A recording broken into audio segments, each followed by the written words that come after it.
Je vous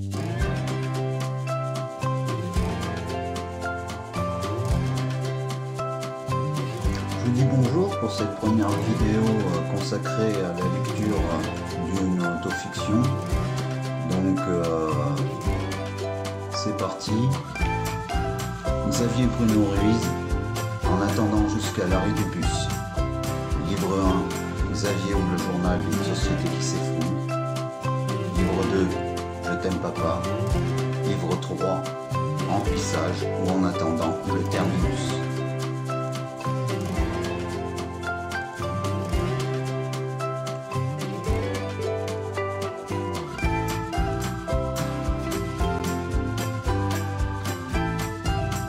Livre 1. Xavier ou le journal d'une société qui s'effondre.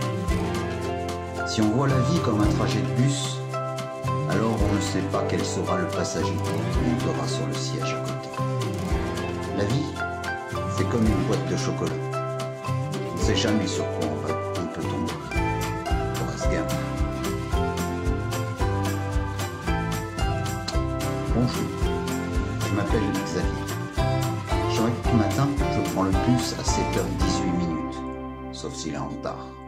Il est tout le temps en retard. Néanmoins, j'arrive 5 minutes en avance à l'arrêt. Je dis bonjour aux copains et ils me demandent comment ça va. Et je réponds bien, comme d'habitude. Et ça va leur faire plaisir. Et ils se taisent, me laissent tranquille avec mes problèmes. Chapitre 1. Et un jour, je monte dans le bus, voyant une de mes copines avec de cocards. Je vais la voir, lui dis bonjour, lui fais encore plus mal qu'elle n'a, avec le coutumier ça va. Or je n'entends pas le bien normé. Normal, son père a fait ça. Il est un de ces immondes tocards qui, revenant de leur virée au bar, énervés, martyrisent leurs filles, nourrissant leurs viles appétents sur celles-ci, avec jouissance les renversant comme des quilles. Enfin, elle ne préfère pas en parler. Elle pense que cela pourrait recommencer. L'arrêt arrive. C'est déjà l'heure d'aller au lycée, quand une femme se fait encore frapper. Seulement, cette fois, j'y vais. Rien n'y fait. Il continue à frapper. Elle ne veut plus l'aimer. Les flics arrivent.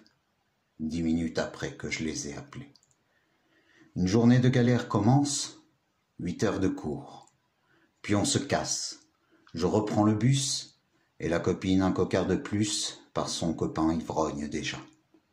Dégoûté, je rentre chez moi. J'entends une fois de trop. Salut Doc, je me suis fait frapper par mon copain.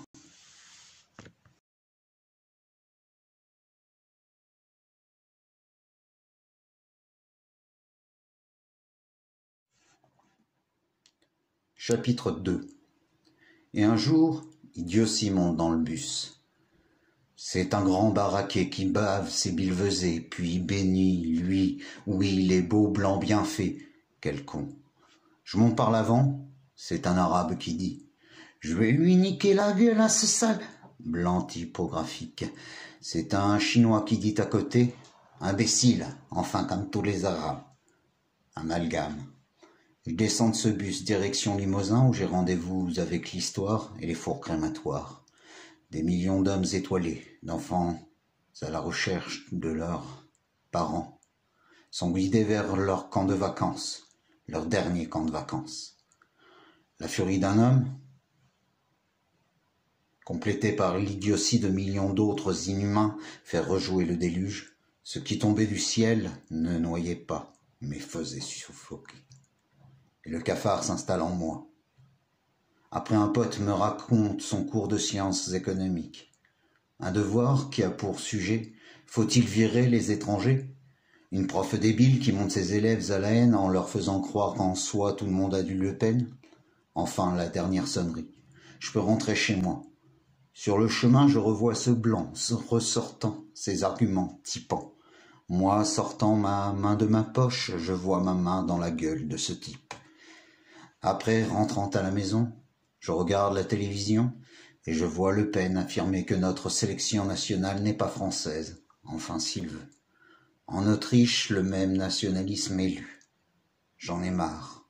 Je monte me coucher. J'entends une fois de trop. Salut Doc. Alors moi, j'ai voté Le Pen.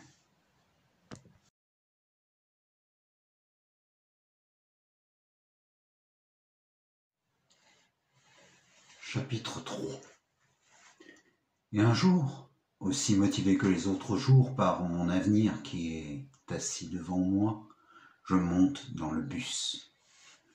Deux personnages aussi pittoresques l'un que l'autre, un riche socialiste, un pauvre capitaliste. Je vois le socialiste aller voir le conducteur pour dire que le socialiste n'est pas en règle. Le socialiste aime que tout le monde soit dans le sens de la loi, si bien que 2 minutes plus tard, un contrôleur arrive et fait respecter le bon sens de la loi. Le bon sens. Si ce clochard refraudait, c'était à cause de capitalisme, exploitant en serre. Ceux qui veulent le respect de la loi, de la fraude, de l'injustice, sont les rois. Un seul mot le profit, il suffit pour sacrifier quelques vies. Pour le malheur de milliers de personnes, pour que capitalisme garde son trône, au peuple on lui donne un petit chômage, évitant que leur déshonneur attise leur rage. On les fait saliver grâce à une grille de loto. Combien, avec le gros lot, sont pris en photo? Un petit nombre, pour que les autres s'habituent à la pauvreté jusqu'à arriver dans la rue. Mais celui qui fera de la prison sera celui qui n'aura rien comme pognon.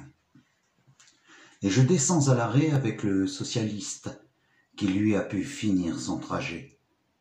Encore une journée de galère au lycée où les seuls rêves sont de devenir boursier exploitant. Pardon, je veux dire PDG. Dernière sonnerie, je monte dans le bus. Arrivé chez moi, je mange et j'entends une fois de trop. Salut Doc, je suis PDG et je ne suis pas d'accord avec les réformes sociales.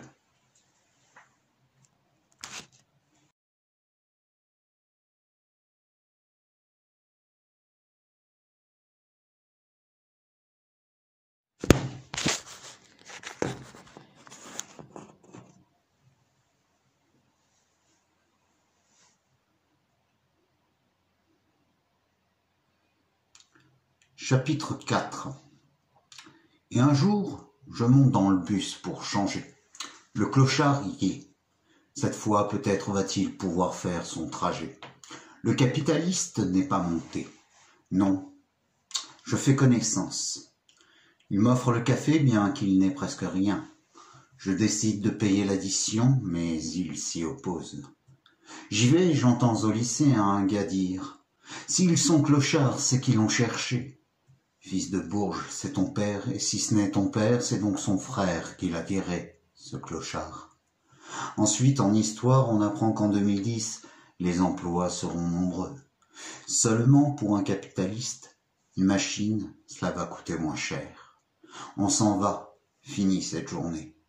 Plus tard, je retrouve le capitaliste dans le bus, et le clochard à côté n'osant monter. J'invite Claude le clochard. Bizarre la façon dont peuvent être changés les noms de famille, à monter.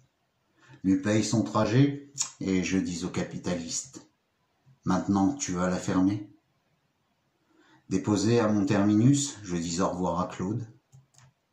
J'allume la radio une fois arrivé chez moi et j'entends une fois de trop. « Salut Doc, je suis SDF et je ne sais pas où dormir cette nuit. »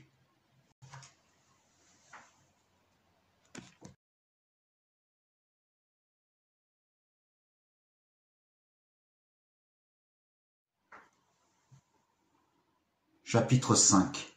Et un jour, je monte dans le bus. Claude n'est pas là. Je vais à Limousin. Sur la route, 20 mendiants, un homme costard-cravate avec sa valisette. Je continue ma route et je vois Claude inactivé, mourant et 50 passants. Je m'arrête. Trop tard. Vendredi, jour du Seigneur, du chaud poisson. Vendredi, jour de malheur, du froid, poison. Claude est mort. Drôle de sort. Arrivant à Limousin, j'entends encore le même fils de Bourges, mais je n'ai pas le courage de lui mettre un pain. 8 heures de calvaire, pour entrer enfin chez moi et entendre dire une fois de trop « Salut Doc, j'ai un pote qui hier soir est mort dans la rue. »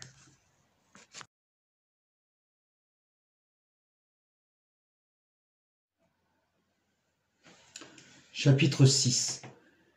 Et un jour, je monte dans le bus aux côtés du capitaliste. Je le traite de meurtrier, mais il ne comprend pas car il n'a pas voulu voir Claude crever. Me prend pour un fou quand je commence à le frapper. Mais ils n'ont pas tort. Mais comment voulez-vous résister à faire saigner ceux qui ont des fondations de crimes organisés? Les keufs m'arrêtent sans nulle forme de procès.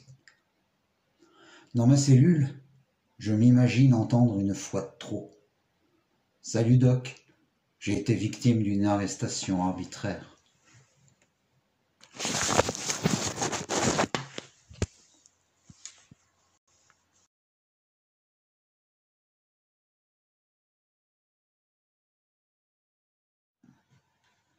Chapitre 7. Et un jour, je ne monte pas dans le bus car l'État m'offre des vacances. Je goûte au plaisir du pénitencier, aux joies de dormir au frais, mais pas de capitaliste pour me tenir compagnie. À droite, un grand criminel, il a volé une mob. À gauche, un vrai gangster, il a volé un morceau de pain. J'en ai marre et décide d'en disposer. Je le dis au geôlier. Cela le fait rire. Il rirait moins s'il était de l'autre côté. Les parents arrivent enfin avec la caution morale et un tas de remontrances. Je me fais ensuite virer du lycée pour mauvaise conduite, pour avoir fait ce que tout le monde devrait faire, mais un peu plus finement que moi. Bref, ils veulent tous que je prenne des vacances. Ils ne savent pas à quoi je pense. Seules des lois ont de l'importance. Bien sûr, 3 jours de calvaire sans jamais pouvoir m'expliquer. Quand tu veux être entendu, jamais personne pour t'écouter. Et la radio reste éteinte pour ne rien entendre.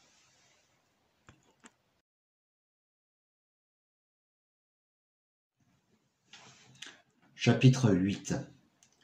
3 jours après, je monte dans le bus avec 1000 questions sur le dos. Je préfère être malade que d'expliquer mes amitiés avec un clochard. Je réalise enfin ma connerie, l'orgueil. Je prends tout le monde de haut, mais la réalité, c'est que je ne suis pas mieux que tout le monde. Un monde dissimulé derrière un masque, un monde affligeant par sa stupidité, certainement pas le meilleur des mondes possibles, c'est l'enfer avant même de le connaître. L'esprit empli de ses pensées, comment peut-on passer une bonne journée? Une journée de déprime, le spleen t'envahit, tu deviens le Baudelaire des temps modernes, en ne sachant où aller et comment y parvenir. La journée est passée, rentré chez moi, j'allume la radio et j'entends une fois de trop. Salut Doc, j'ai un gros coup de cafard.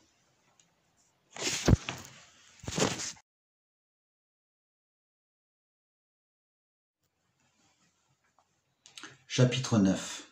Et un jour, je monte dans le bus, 2 hommes se battent. On les sépare. On leur demande pourquoi ils se battaient.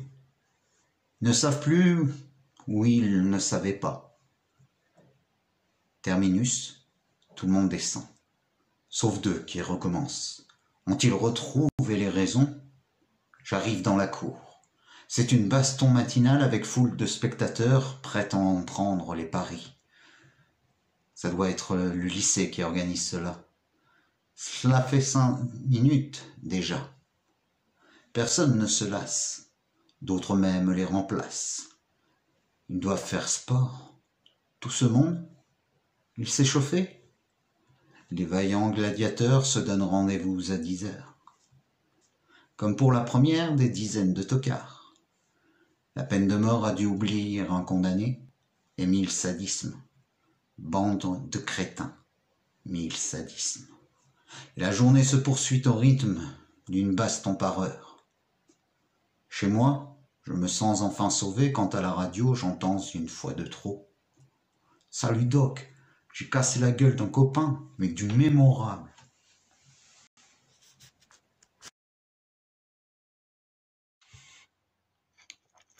Chapitre 10. Et un jour, je monte dans le bus. Bizarre, rien d'intéressant. Est-on devenu intelligent dans ce bus? Les cours commencent. Bordel monstre dans la salle. Le prof nous dit qu'il n'y a plus de respect. Mais 2 jours avant, il me traitait de pédé. Seulement il a toujours raison. Diplôme rime avec con. Devenu professeur, il ne se sent plus pissé. Maintenant, c'est un coup de fouet dans la vie. Ils ont tous les pouvoirs, un mot dans un dossier, et c'est dans la rue qu'on va coucher. Mais dès que ton père a du pognon, tout est rayé, le casier est vierge. Oui, Richard, tu as raison. L'éducation nationale fait moi rire. Des inscriptions sur un Minitel, des études à 2 francs 23 la minute. Le soir à la radio, j'entends une fois de trop. Salut Doc, je ne sais pas à quelle fac aller, et je n'ai pas de Minitel.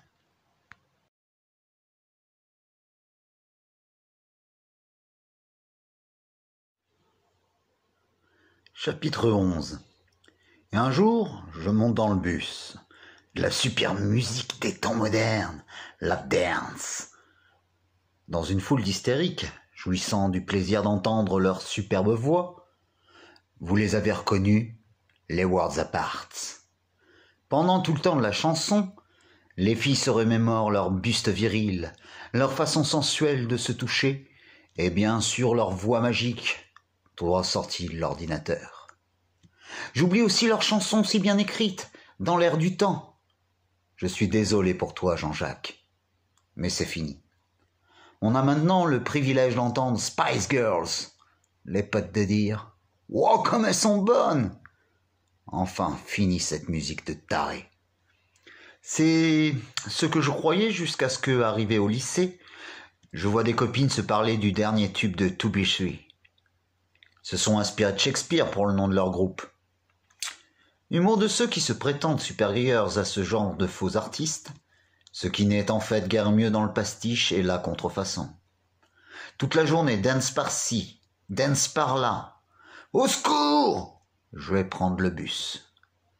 Rampant chez moi, écrasé par le poids de cet abrutissement de nos valeurs esthétiques, j'allume la radio et j'entends une fois de trop. Salut Doc, je suis une fan de Worlds Apart.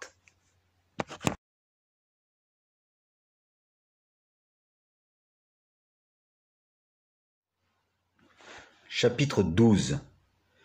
Et un jour, je monte dans le bus où une femme pleure.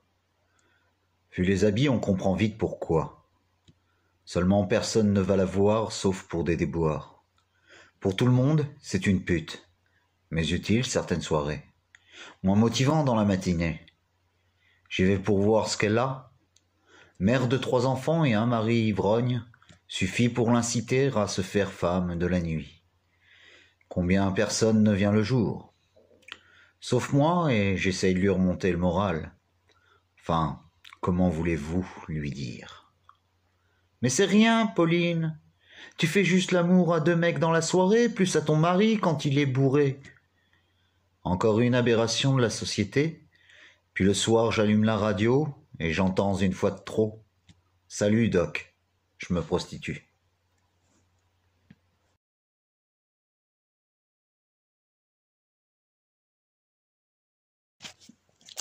Chapitre 13. Et un jour, je monte dans le bus. La prostituée y est aussi.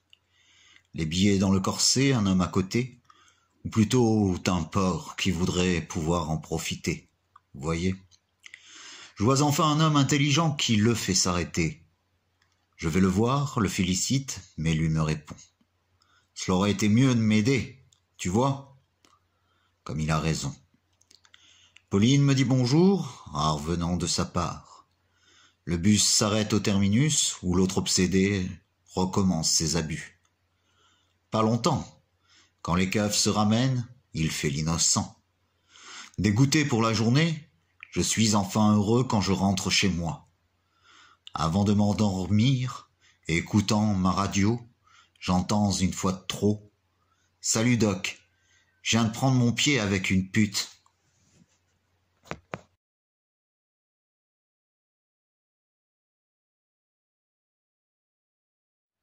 Chapitre 14. Et un jour, je monte dans le bus. Pauline n'est pas là. J'espère qu'elle ne soit pas morte au coin d'une rue. Mais le soir, elle m'apprend qu'elle a le sida. Elle n'a plus que des jours à passer dans l'inquiétude et le désespoir. Comment nourrir ses enfants? Je suis complètement démoralisé, et le soir à la radio, j'entends une fois de trop. « Salut Doc, j'ai baisé sans capote. Est-ce que je peux avoir le sida ?»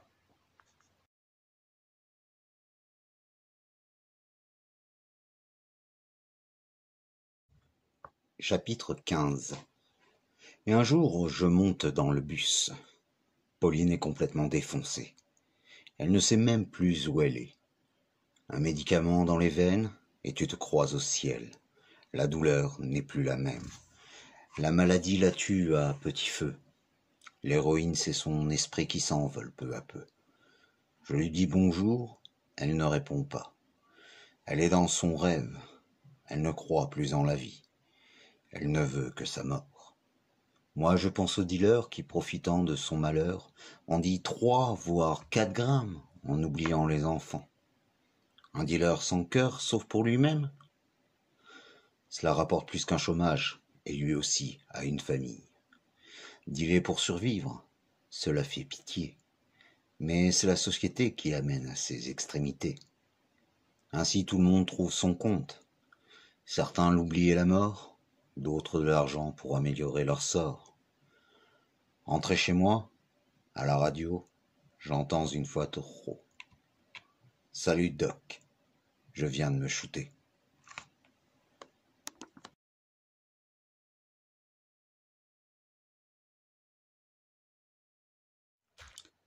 Chapitre 16. Et un jour, je monte dans le bus. Hier soir, il a fait -10°C, et 10 clochards en Europe sont morts. En gros, hier soir, il a fait -10°C. Je repense alors à Claude. On dit que ces clochards sont morts parce qu'ils n'ont pas voulu aller dans les centres d'accueil. Mais riez-vous dans ces centres. Avant, la société vous a renié.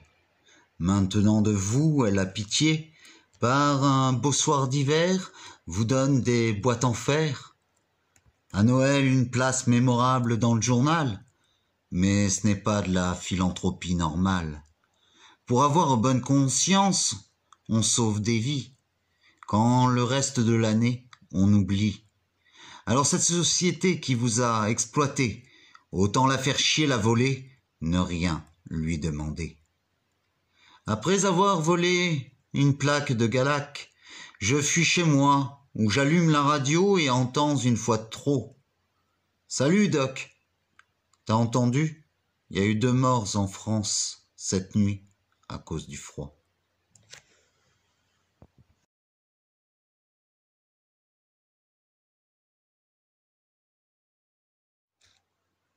Chapitre 17. Et un jour, je monte dans le bus, quand une vieille se ramène et me dit de pousser mes pieds parce que je salis les accoudoirs. Elle, il y a 20 ans, c'est la société et la terre qu'elle a sali. On entend souvent les sages dire « Ah, les jeunes ne sont plus comme avant. » Ça, c'est sûr. Nous ne sommes plus comme avant. Nous ne sommes plus des bœufs obéissants. Pratiquement tous les jeunes, nous trouvons ce que vous nous donnez comme écœurant. Vous, les sages, vous n'avez pas voulu écouter nos parents en 68, et vous avez développé la société de consommation. Vous êtes remplis les poches avant d'aller à la retraite, en exploitant tout, y compris la nature. Voilà pourquoi je vous crache à la gueule, les vieux. Vous n'êtes pas tous des sages. Faites croire qu'à votre époque, tout était rose. Oui, vous avez raison. Et après avoir volé les pétales, vous nous laissez les épines? Le pire, c'est que vous osez vous plaindre, alors que vous ne verrez même pas comment on pourra crever, alors que vous en avez profité. Pensant à cela, la vieille est allée se faire voir et est restée debout, comme elle a laissé de bouts de ficelle en héritage à mes parents. Et le soir, en allumant la radio, j'entends une fois de trop. Salut Doc. Je suis à la retraite et je trouve que les jeunes n'ont plus de respect.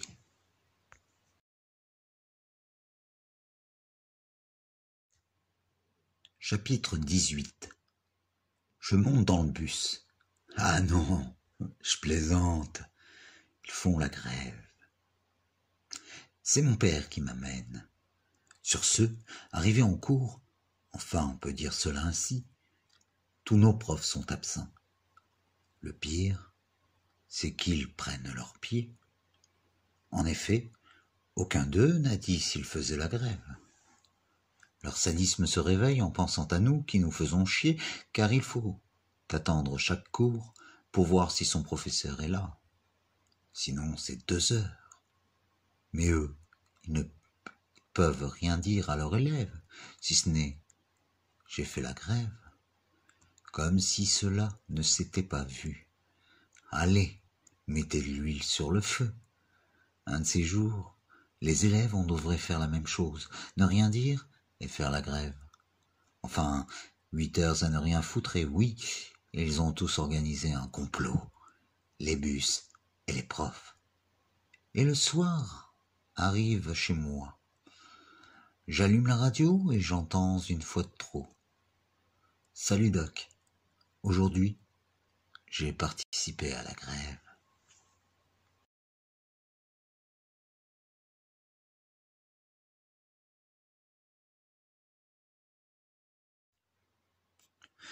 Chapitre 19. Et un jour, la grève continue. C'est mon père qui décide alors de m'amener. Je me croyais alors dans un jeu vidéo. Le but du jeu, arriver le premier, et alors là, tous les coups sont permis. Queue de poisson, coups de klaxons intempestifs, freinages brutaux, passages à l'orange et puis même au rouge, doubler à droite, se faufiler entre 2 voitures, cartonner les piétons dont les flics y rapportent plus de points. Mon père, dans cette course contre la montre, arriva 10e. Le plus dur, après, c'est le 1500 steeple avec la rivière qu'imitent agréablement les automobilistes en roulant allègrement à 80 km/h dans le périphérique. La faute au code Rousseau. Il n'a qu'à dire que c'est à 80 km/h qu'il faut rouler en ville, comme ça personne ne serait en infraction. Le soir, indemne après de nombreux trajets, à la radio, j'entends une fois de trop. Salut Doc.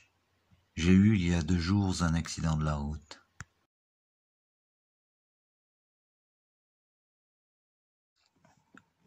Chapitre 20. Et un jour, je remonte enfin dans le bus. Partout des gens qui se plaignent. Je repère rapidement 2 clans. Et je vais en écouter un. On l'appelle le clan des jamais contents. Et j'entends. Sérieusement, on a fait 2 jours de grève et on n'a rien eu, dit le conducteur à l'enseignant. On n'a pas réussi à l'obtenir notre retraite à 55 ans. Et pourquoi pas 100 balles et un Mars tant qu'on y est, je réponds. Cessez d'être insolent. C'est l'enseignant qui ressort. Je vais écouter de l'autre côté. C'est le clan des gens qui se plaignent, mais qui feraient la même chose s'ils étaient à la même place. Là, j'entends des phrases intelligentes. Vous avez vu ces conducteurs de bus ? Ils ont vu les conducteurs de camions. Ils ont entendu conducteurs et maintenant ils se prennent pour des martyrs. De toute façon, maintenant, il suffit que tu procures un service, que tu l'arrêtes, et c'est bon. On te donne tout ce que tu veux. Ouais, dans le public, pas dans le privé. Dans le privé, tu fais la grève. Allez, casse-toi, qu'on te dit. Tu te rebiffes, je te vire. Il y en a 3 millions qui cherchent un emploi. En tout cas, c'est bon dans le public. Ils ont trouvé le bon filon. Maintenant, les infirmiers veulent moins travailler, c'est facile. Ils laissent crever leurs malades et c'est bon. Après, on te passe la pommade, on t'augmente, on fait tout ce que tu veux. Exact. Prenons les enseignants. Mon fils, cette année, a son bac de français. Mais la prof, toutes les grèves, elle les fait. Même celle des charcutiers. En fait, son but, c'est pas enseigner. C'est la grève pour plus de temps, pour son café. De fil en aiguille, ces gens devenaient sympathiques et le soir, je les entends à la radio. Salut Doc, nous trouvons que les grèves, il y a eu de l'abus.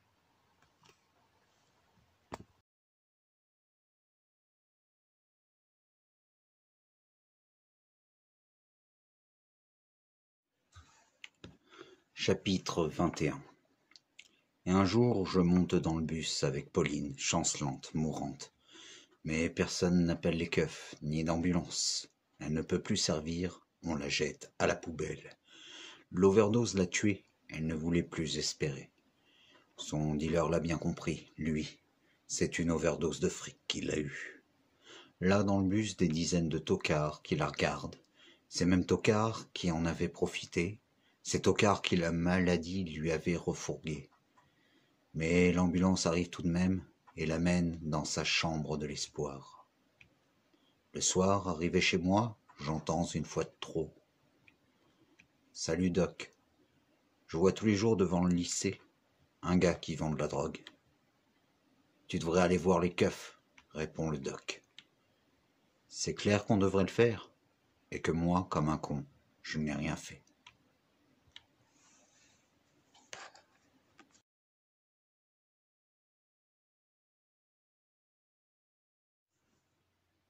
Chapitre 26.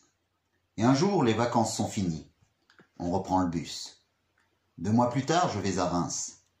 Un éditeur intéressé par mon recueil de poésie.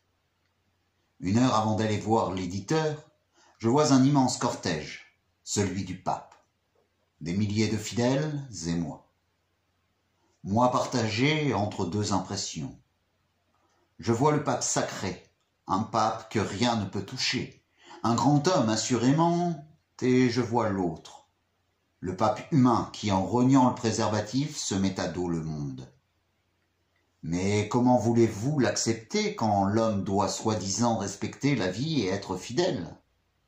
C'est des conneries ce que dit le pape et la religion. Pire encore, j'entends. La religion, c'est l'homme qui l'a inventée. M'arrive de croire ces paroles quand je vois ces centaines de religions sur terre qui amènent la guerre. Mais toutes ont un point commun.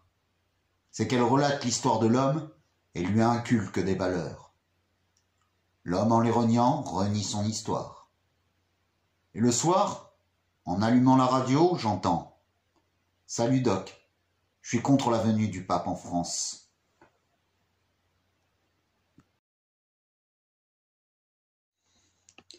Chapitre 23. Et le matin, je sors enfin de la voiture. Et après un petit déj, on va se baigner. Pendant qu'on se baigne, les politiciens nous foutent des merdes sur le dos. Des enseignants virés, des impôts augmentés. Un jour à la plage, je vois un politicien. Je crois qu'il s'appelle Jospin. Il prend un bain de soleil. Il pense aux législatives, aux paroles démagogiques qu'il pourrait nous dire. Je lui pose 2-3 questions auxquelles les réponses sont baisse d'impôts, diminution du chômage. Si seulement il y croyait. En rentrant à la caravane, j'entends le Chirac faire des promesses. 98 n'est pas loin. À la radio, Robert Rue se révolte contre l'Europe et Le Pen contre les Arabes. Une bande d'imbéciles qui font les lois d'un État t'envahissent nos médias. Et le soir, à la radio, j'entends une fois de trop. Salut Doc, je ne sais pas pour qui voter en 98. Vote blanc, tu ne peux pas faire mieux.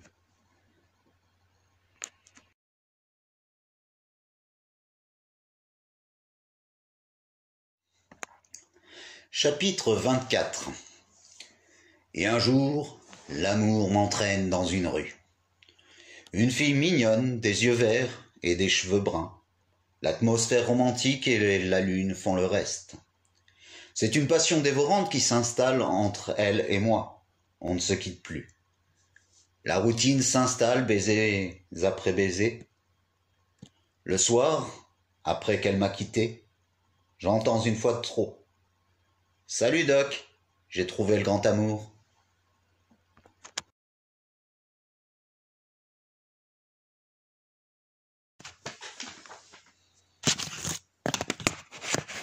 Chapitre 25.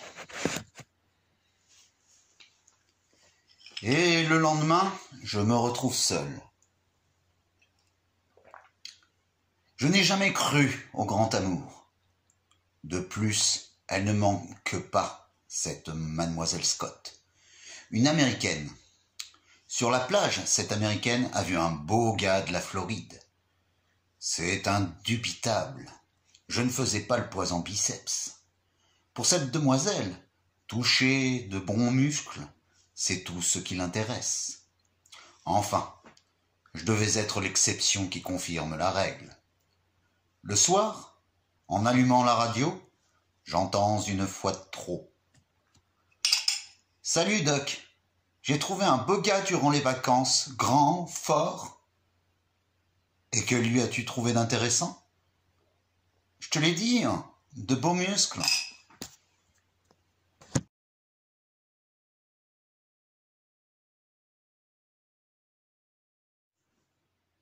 Chapitre 26. Et un jour, les vacances sont finies. On reprend le bus. 2 mois plus tard, je vais à Reims. Un éditeur intéressé par mon recueil de poésie.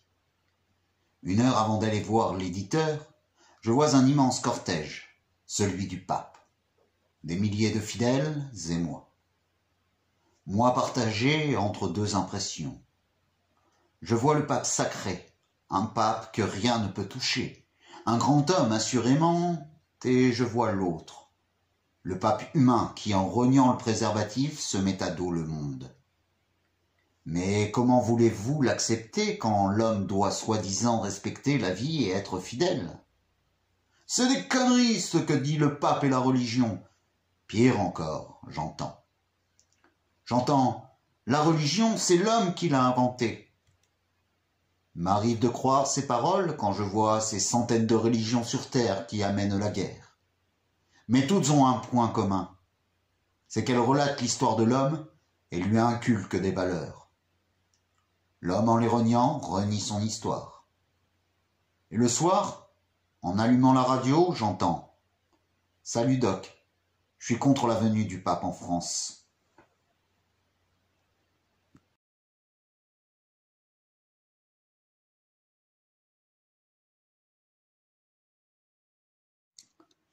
Chapitre 27. Et un jour, je monte dans le bus. 2 gars se battent. Ils n'ont pas la même religion. J'essaie de les arrêter alors que je suis tout seul. Et rien ne peut les empêcher de se battre car leurs dieux ne peuvent coexister. Plus loin dans le bus, j'entends « Tu vois, là, dit ». Et l'autre de dire « Je me fous de ce que peut dire Allah, je suis chrétien ». Et les débats bibliques sur le Coran et la Torah font rage. Des chrétiens criant après des musulmans après des juifs et des juifs après des chrétiens courent à travers le monde. En Bosnie, au Zaïre, les religions et surtout l'incompréhension font des milliers de guerres. Et le soir à la radio, j'entends une fois de trop. « Salut Doc, je suis musulman et le christianisme, je trouve que c'est de la connerie. »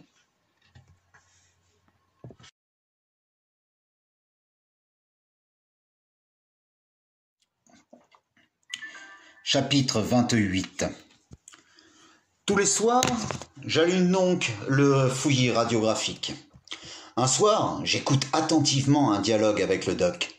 « Salut doc, je suis d'Agen et je suis écœuré par tout ce qui se passe dans l'actualité, surtout avec les jeunes. »« Oui, tu as vu ce vieillard ? À cause de boules de neige, il a tué de petits enfants.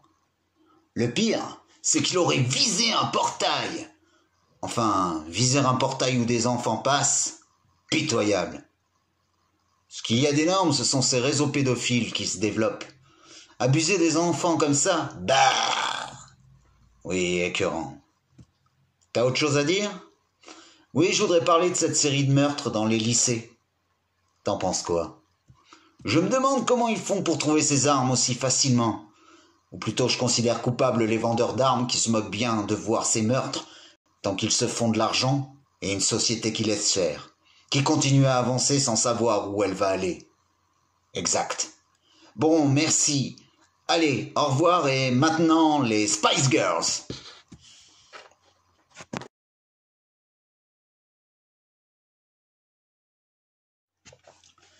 Chapitre 29. Et un jour, je monte dans le bus. Oh, un progrès. il y a l'heure. Bon, l'arrêt arrive et je vais en cours, sciences nat. On nous parle d'une expérience, une souris aussi grosse qu'un rat après mutation génétique. Je connais certains hommes qui seraient heureux. Enfin, quel progrès cette génétique. Tel que, à Canal+, on nous parle de manipulation sur des légumes qui auraient été responsables des maladies de la vache folle. Progrès, progrès, progrès en médecine qui permettent tout, superbe, en technologie qui rendent des noms service, mais pas humainement. Et le soir à la radio, j'entends une fois de trop. Salut Doc, je veux être généticien. Encore un qui veut le meilleur des mondes.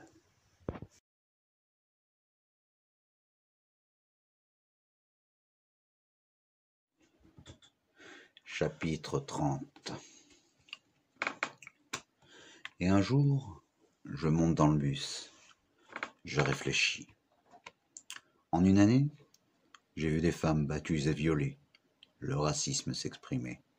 Des capitalistes qui exploitaient, des SDF couchant dans la rue. Mon ami Claude mourir. Une tôle, sale, jamais lavée. Et les gens dans cette prison, enfermés pour rien. Des gens déprimés, des gens se battant sans savoir pourquoi. Une éducation nationale incompétente, des prostituées et des gens en abusant. Mon amie Pauline qui attrape le sida et se met à se droguer pour finalement mourir d'une overdose. Des gens se donnant bonne conscience en aidant les clochards pour Noël. Des vieux nous faire chier.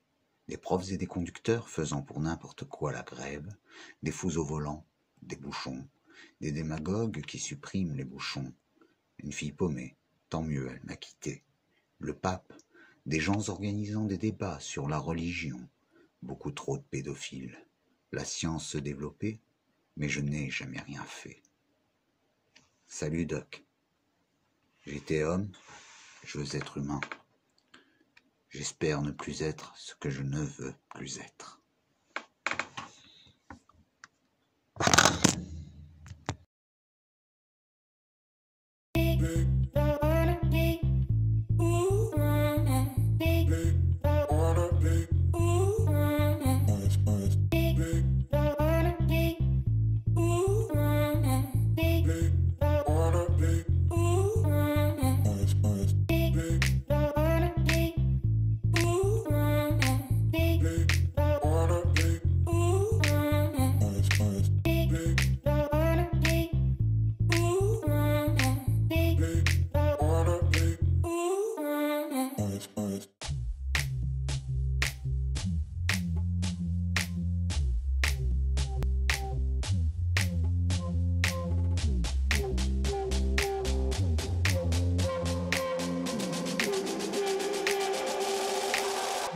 Cela part de là-haut, au top départ le très haut. Inspiration de la création.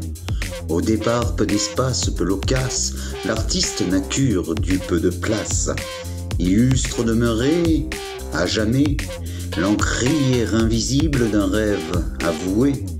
Limiter ignorance dogmatique, accepter là les croix imbéciles, Salvatore.